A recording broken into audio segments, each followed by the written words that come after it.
নমস্কার। ভগবান শ্রী শ্রী রামকৃষ্ণ পরমহংসদেব, পরম আরাধ্যা শ্রী শ্রীমা শারদামণি এবং বীর সন্ন্যাসী স্বামী বিবেকানন্দের রাতুল চরণে আমার ভক্তিপূর্ণ ভূমিষ্ঠ প্রণাম জানিয়ে শুরু করছি ভক্তের দরবার ইউটিউব চ্যানেলের প্রতিদিন কথামৃত। তব কথামৃতং তপ্ত জীবনং কবিভিরীড়িতং কলমশাপহম শ্রবণমঙ্গলম শ্রীমদাততং ভুবি গৃণন্তি ये ভুরিদা জনাঃ।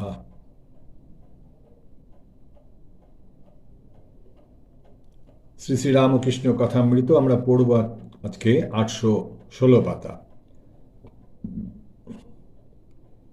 আমরা দেখছি যে গান হচ্ছিল কালকে, নানান অনেকগুলো গান চলছে। তারপরে কীর্তনিয়া আবার গাইতেছেন, বিশাখা দৌড়িয়া গিয়া একখানি চিত্রপট আনিয়া শ্রীমতীর সম্মুখে ধরিলেন। চিত্রপটে সেই ভুবনরঞ্জন রূপ। শ্রীমতী পট দর্শনে বলিলেন, এই পটে যাকে দেখছি তাকে যমুনা তটে দেখা অবধি আমার এই দশা হয়েছে। কীর্তন। শ্রীমতীর উক্তি, যে দেখেছি যমুনা তটে সেই দেখি এই চিত্রপটে, যার নাম কহিল বিশাখা সেই এই পটে আছে লেখা।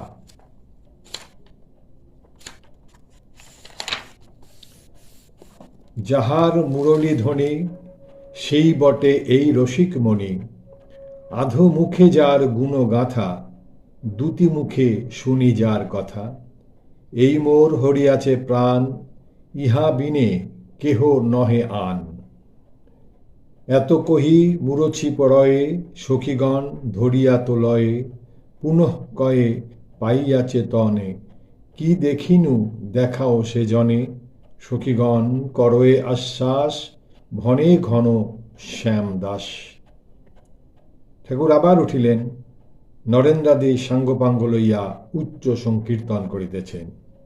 যাদের হরি বলতে নয়ন ঝরে তারা দুভাই এসেছে রে।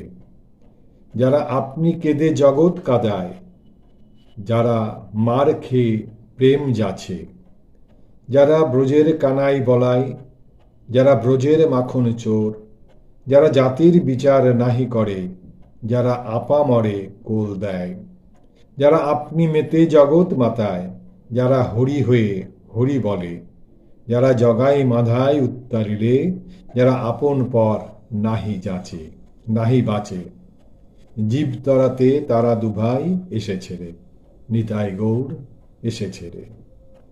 তারপরে হচ্ছে গান, নদে টলমল টলমল করে গৌর প্রেমের হিল্লোড়ে। ঠাকুর আবার সমাধিস্থ, ভাব উপশম হইলে আবার আসন গ্রহণ করিলেন। শ্রীরামকৃষ্ণ মাস্টারের প্রতি, কোন দিকে সুমুখ ফিরে বসেছিলাম এখন মনে নাই। পঞ্চম পরিচ্ছেদ, শ্রীরামকৃষ্ণ ও নরেন্দ্র, হাজরার কথা, ছলরূপী নারায়ণ। ঠাকুর ভাব উপশমের পর ভক্ত সঙ্গে কথা কহিতেছেন। নরেন্দ্র শ্রীরামকৃষ্ণের প্রতি, হাজরা এখন ভালো হয়েছে। শ্রীরামকৃষ্ণ, তুই জানিস নি এমন লোক আছে বগলে ইট মুখে রাম রাম বলে। নরেন্দ্র, আজ্ঞা না, সব জিজ্ঞাসা করলুম, তা সে বলে না। শ্রীরামকৃষ্ণ, তার নিষ্ঠা আছে, একটু জপ টপ করে, কিন্তু অমন, গারোয়ানকে ভাড়া দেয় না। নরেন্দ্র, আজ্ঞা না, সে বলে তো দিয়েছি। রামকৃষ্ণ, কোথা থেকে দেবে? নরেন্দ্র, রামলাল টামলালের কাছ থেকে দিয়েছে বোধ হয়। শ্রীরামকৃষ্ণ, তুই সব কথা জিজ্ঞাসা কি করেছিস? মাকে প্রার্থনা করেছিলাম, মা, হাজরা যদি ছল হয় এখান থেকে সরিয়ে দাও। ওকে সেই কথা বলেছিলাম। ও কিছুদিন পরে এসে বলে, দেখলে আমি এখনো রয়েছি। ঠাকুরের ও সকলের হাস্য, কিন্তু তারপর চলে গেল। হাজরার মা রামলালকে দিয়ে বলে পাঠিয়েছিল হাজরাকে একবার রামলালের খুড়োমশায় যেন পাঠিয়ে দেন। আমি কেঁদে কেঁদে চোখে দেখতে পাই না। আমি হাজরাকে অনেক করে বললুম, বুড়ো মা, একবার দেখা দিয়ে এসো। তা কোনো মতে গেল না। তার মা শেষে কেঁদে কেঁদে মরে গেল। নরেন্দ্র, এবারে দেশে যাবে। শ্রীরামকৃষ্ণ, এখন দেশে যাবে? ঢ্যামনা শালা। দূর দূর, তুই বুঝিস না। গোপাল বলেছে সিথিতে হাজরা কদিন ছিল, তারা চাল ঘি সব জিনিস দিত। তা বলেছিল, এ ঘি এ চাল কি আমি খাই? ভাটপাড়ায় ঈশেনের সঙ্গে গেছিল। ঈশেনকে নাকি বলেছে বাহ্যে যাবার জল আনতে। এই বামুনরা সব রেগে গেছিল। নরেন্দ্র জিজ্ঞাসা করেছিল, তা সে বলে ঈশানবাবু এগিয়ে দিতে গেছিল, আর ভাটপাড়ায় অনেক বামুনের কাছে মানও হয়েছিল। শ্রীরামকৃষ্ণ হাসিতে হাসিতে, ওইটুকু জপ তপের ফল। আর কি জানো, অনেকটা লক্ষণে হয়। বেটে ডোব কাটা কাটা গা ভালো লক্ষণ নয়, অনেক দেরিতে জ্ঞান হয়। ভবনাথ, থাক থাক ওসব কথায়। শ্রীরামকৃষ্ণ, তা নয়। নরেন্দ্রের প্রতি, তুই নাকি লোক চিনিস, তাই তোকে বলছি। আমি হাজরাকে ও সকলকে কিরকম জানি জানিস? আমি জানি যেমন সাধুরূপী নারায়ণ, তেমনি ছলরূপী নারায়ণ, লুচ্চরূপী নারায়ণ। মহিমাচরণের প্রতি, কি বলো গো? সকলই নারায়ণ। মহিমাচরণ, আজ্ঞা, সবই নারায়ণ। এই সব রকম নারায়ণই আছে। নারায়ণের প্রকারভেদ আছে। ঠাকুর বলেন না, বিভিন্ন আধারে বিভিন্ন রকম, যার যেমন ফক কীর্তি তার সেই রকম সেইভাবে নারায়ণ তার মধ্যে আছে। সে বলছেন যে ছলরূপী নারায়ণ, লুচ্চরূপী নারায়ণ, সাধুরূপী নারায়ণ, সবের মধ্যেই নারায়ণ আছে। এক একটা রূপের বিভিন্ন রূপে তিনি আছেন। এরপরে যাচ্ছে ষষ্ঠ পরিচ্ছেদে, ঠাকুর শ্রীরামকৃষ্ণ ও গোপী প্রেম। গিরিশ শ্রীরামকৃষ্ণের প্রতি, মহাশয়, একাঙ্গী প্রেম কাকে বলে? শ্রীরামকৃষ্ণ, একাঙ্গী কিনা ভালোবাসা একদিক থেকে। যেমন জল হাঁসকে চাচ্ছে না, কিন্তু হাঁস জলকে ভালোবাসে। আবার আছে সাধারণী, সমঞ্জসা, সমর্থা। সাধারণী প্রেম নিজের সুখ চায়, তুমি সুখী হও আর না হও, যেমন চন্দ্রাবলীর ভাব। আবার সমঞ্জসা, আমারও সুখ হোক তোমারও সুখ হোক, এ খুব ভালো অবস্থা। এই সুখ প্রেমেরও ঠাকুর নারায়ণ বিভাগ দেখাচ্ছেন আমাদের। বলছেন কিরকম আছে? সাধারণী, সমঞ্জসা, সমর্থা। বলছেন সাধারণী কেমন? সাধারণী প্রেম হচ্ছে নিজের সুখ চায়, তুমি সুখী হও আর না হও, তার সুখ হলেই হলো। আমার সুখ, আমার স্বাচ্ছন্দ্য কিসে হবে, সেইটাই আমার প্রয়োজন। যেমন স্বামী স্ত্রীর মধ্যে রয়েছে, স্বামী স্ত্রী, স্বামী তার নিজের সুবিধা কোনটা সেই অনুযায়ী সে চলবে, তার সুখটাই বড় কথা। তার স্ত্রীরও যে সুখের ব্যাপার আছে, দুজনের মিলে যে সুখ ভোগ করতে হয় সেটি নেই, তার নিজের সুখ হলেই হলো। এরকম আমরা দেখি, আকছার দেখতে পাই এসব। আরেকটা কি বলছেন, এটা কেমন? যেমন চন্দ্রাবলীর ভাব, সে শুধু নিজের সুখই চেয়েছে, নিজেই তাকে উপভোগ করবে। আবার সমঞ্জসা, আমারও সুখ হোক তোমারও সুযোগ, সমান সমান, আমিও সুখী হব তুমিও সুখী হবে। ঠাকুর বলছেন এ খুব ভালো অবস্থা। সকলের উচ্চ অবস্থা সমর্থা, সব থেকে উচ্চ হচ্ছে সমর্থা। যেমন শ্রীমতীর, কৃষ্ণ সুখে সুখী, তুমি সুখে থাকো আমার যাই হোক, তোমার সুখটাই আমার সুখ, এরকম যারা হয়। যেমন অনেক পতিব্রতা নারী আছেন, যে তার স্বামী সুখী হলেই সে সুখী, সেই রকম যে একটা ভাব। আবার কিছু স্বামী আছেন, স্ত্রীর সুখেই তার সুখ, সে আনন্দে থাকলে তার আনন্দ, এগুলোও আছে। এটা বলছে সকলের উচ্চ অবস্থা সমর্থা। কেমন বলছেন? যেমন শ্রীমতীর ছিল, কৃষ্ণ সুখে সুখী, তুমি সুখী হও, তুমি সুখী থাকো আর যাই হোক। গোপীদের এই ভাব বড় উচ্চ ভাব, এটা সাধারণ মানুষের মধ্যে দেখা যায় না। গোপীদের এই ভাব হচ্ছে বড় উচ্চ ভাব। গোপীরা কি জানো? কে জানো? রামচন্দ্র বনে বনে ভ্রমণ করতে করতে ৬০,০০০ ঋষি বসেছিলেন। তাদের দিকে একবার চেয়ে দেখেছিলেন সস্নেহে। তারা রামচন্দ্রকে দেখবার জন্য ব্যাকুল হয়েছিলেন। কোনো কোনো পুরাণে আছে তারাই গোপী। একজন ভক্ত, মহাশয়, অন্তরঙ্গ কাহাকে বলে? শ্রীরামকৃষ্ণ, কিরকম জানো? যেমন নাট মন্দিরের ভেতরের থাম, বাইরের থাম, যারা সর্বদা কাছে থাকে তারাই অন্তরঙ্গ। জ্ঞানযোগ ও ভক্তিযোগের সমন্বয়, ভরদ্বাজাদি ও রাম, পূর্বকথা, অরূপ দর্শন, সাকার ত্যাগ, শ্রী শ্রী মা দক্ষিণেশ্বর।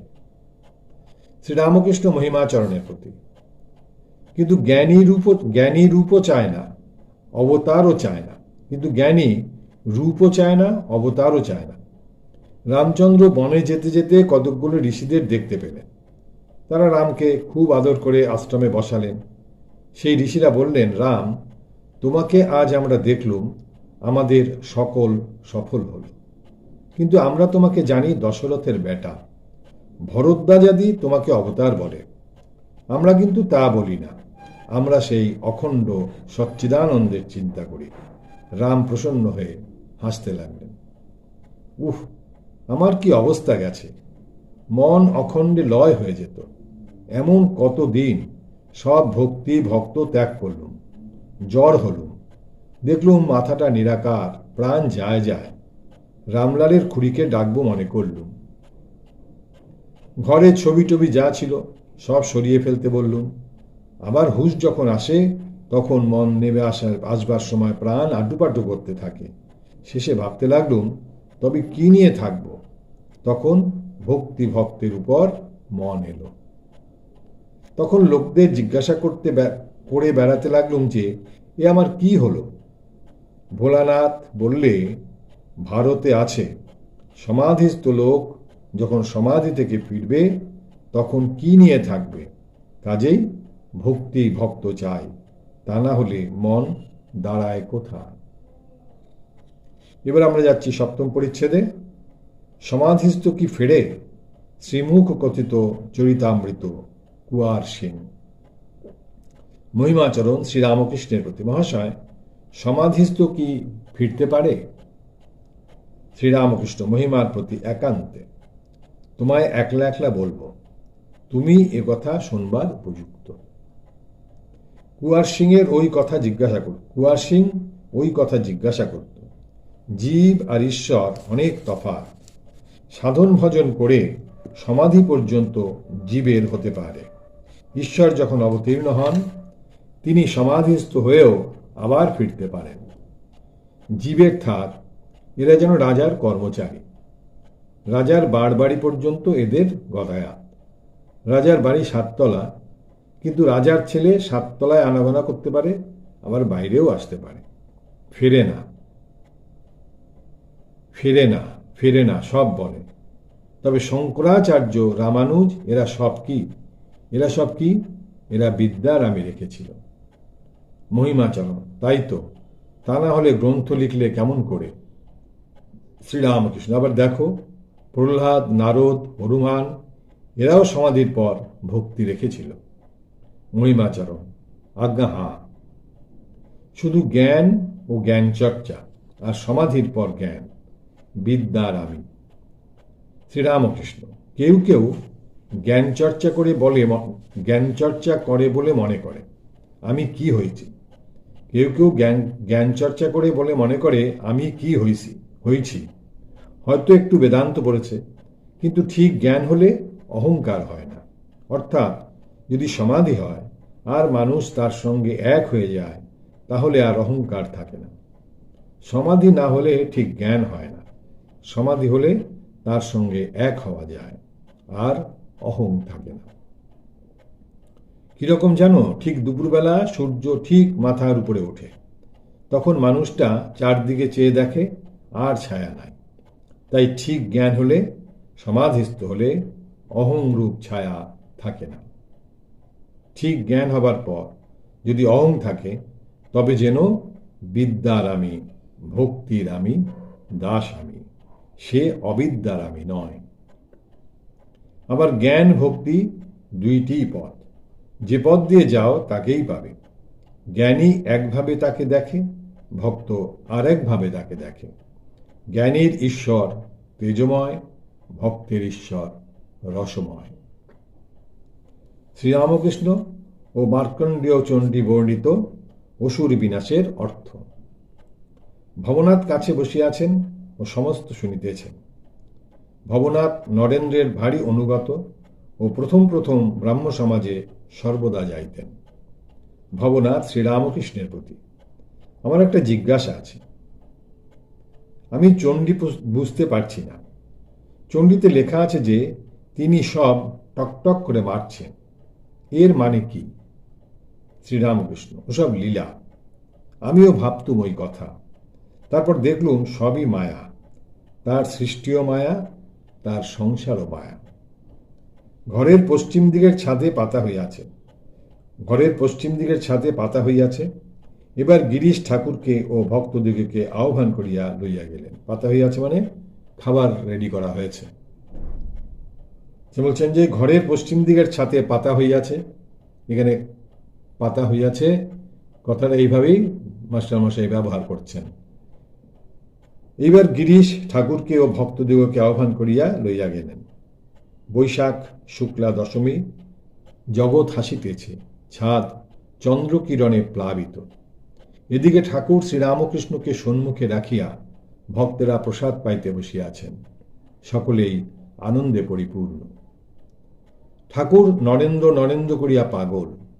নরেন্দ্র সম্মুখের পংক্তিতে অন্যান্য ভক্ত সঙ্গে বসিয়াছেন।